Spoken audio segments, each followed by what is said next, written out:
Dear students, हमने जो अभी डिस्कशन कवर किए हैं उसी में आपका एक लास्ट पार्ट है उसी चेन में। हिस्टैरिसीस करके एक प्रॉपर्टी आती है। बेसिकली इस प्रॉपर्टी को हम लोग फेरोमैग्नेट से रिलेट करते हैं और बड़ा अच्छा सा डिस्कशन है। इसको हम लोग यूज़ करके आगे चल के एसी में भी यूज़ में आएगा, अल्टरनेटिंग करंट में, ट्रांसफार्मर में एक डिस्कशन में हमें इसे यूज़ करना पड़ता है। तो देखा जाए भाई ये क्या चीज़ है। तो देखो आपने क्या किया यहाँ पर कि ये आपने एक सॉलोनॉइड ली, सब ने अच्छे से पढ़ा हुआ है। अगर आप करंट बढ़ाते हो तो magnetic field B equal to mu naught NI के हिसाब से जैसे जैसे करंट ग्रो करेगी वैसे वैसे मैग्नेटिक फील्ड बढ़ती जाएगी। ओके, करंट डबल करोगे मैग्नेटिक फील्ड भी डबल हो जाएगी। ये सब ने पढ़ा हुआ है। अब आप एक काम करिए कि इसके अंदर एक फेरोमैग्नेटिक रॉड रख दीजिए। दिख रही है आपको ये फेरोमैग्नेटिक रॉड? रखने के बाद इसको आप ऐसे मान लीजिए कि सर एक वेरिएबल वोल्टेज जैसा था कुछ, और वोल्टेज बढ़ाते जाएंगे करंट बढ़ेगी।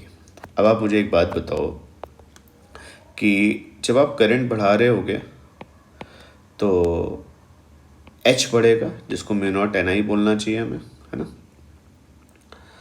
म्यू नॉट I करके आना चाहिए, H बढ़ेगा। यस सर, H बढ़ने से आपका I बढ़ेगा और हमें एक्सपेक्टेड था अभी तक कि I इक्वल टू ZH के हिसाब से जैसे जैसे H बढ़ेगा वैसे से I बढ़ना चाहिए। तो एक्सपेक्टेड था कि जैसे जैसे H बढ़ेगा I बढ़ना चाहिए, H कितना भी बढ़ाते जाओ I बढ़ता चला जाएगा, पर ऐसा होता नहीं है। फेरोमैग्नेटिक केस में प्रैक्टिकली देखा गया कि जैसे जैसे H आप बढ़ाते जाते हैं वैसा I बढ़ता है, पर ग्रेजुअली I आपका फिक्स हो जाता है, क्योंकि I मेटल के अंदर की एक प्रॉपर्टी है। एक लिमिट के बियॉन्ड आप मेटल को मैग्नेटाइज नहीं कर सकते, सैचुरेशन आएगा ना।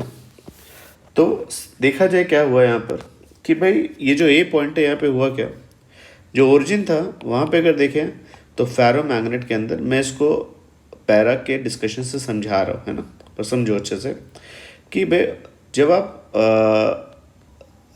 एक्सटर्नल फील्ड आपने नहीं अप्लाई करी थी तो मैग्नेट के अंदर आपका रैंडम मैग्नेट्स पड़े हुए थे और उसका मैग्नेटिक मोमेंट ज़ीरो था, उसका इंटेंसिव मैग्नेटाइजेशन ज़ीरो था।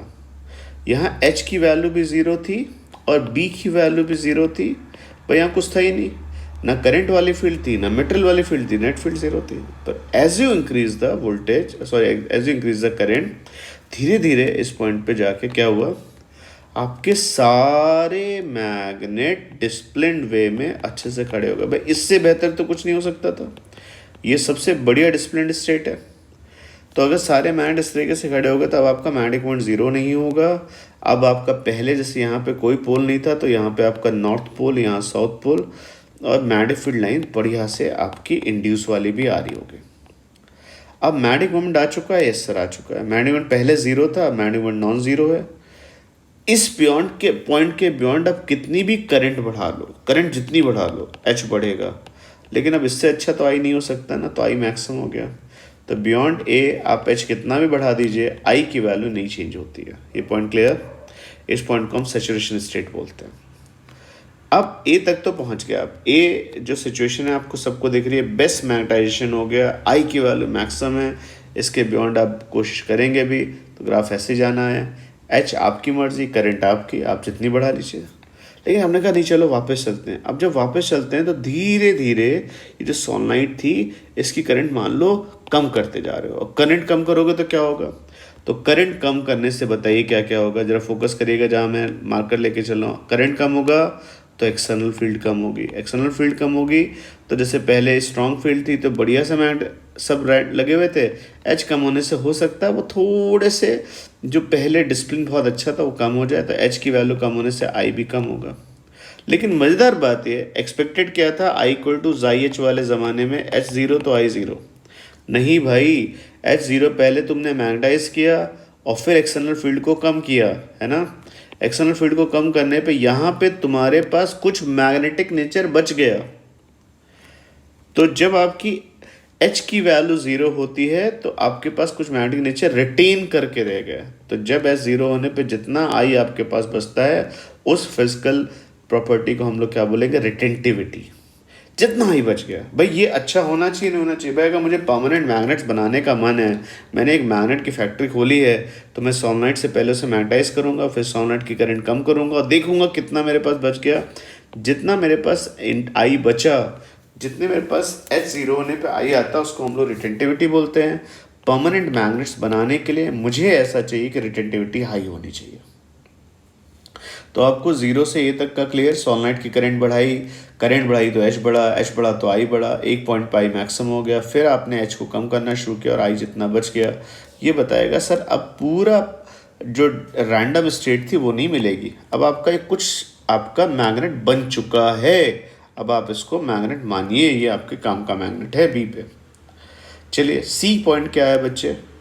सोलनाइट में तुम करंट ऐसे देते तो मैग्नेटिक फील्ड ऐसे स्टैब्लिश होती।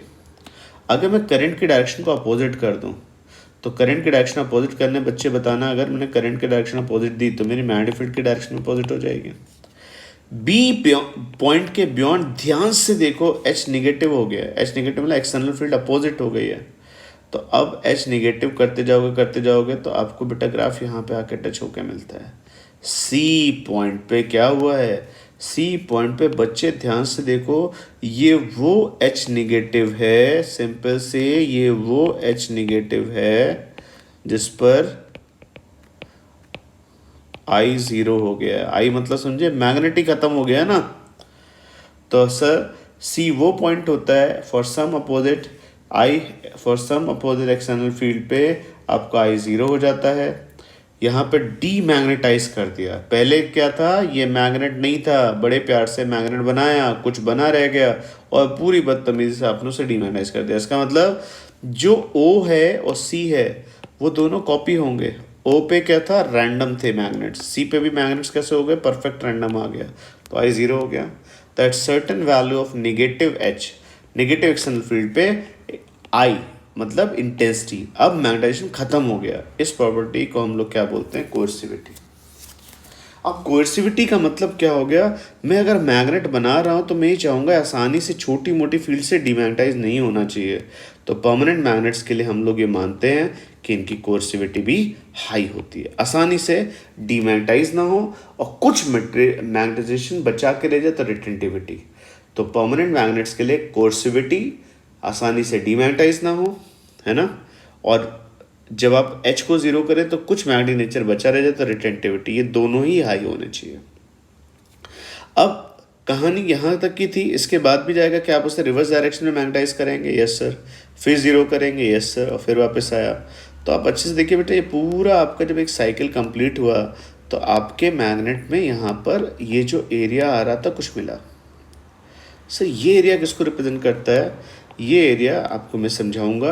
अगर मैं डायमेंशन एनालिसिस से चलूँ तो ये आपकी एनर्जी पर यूनिट वॉल्यूम है।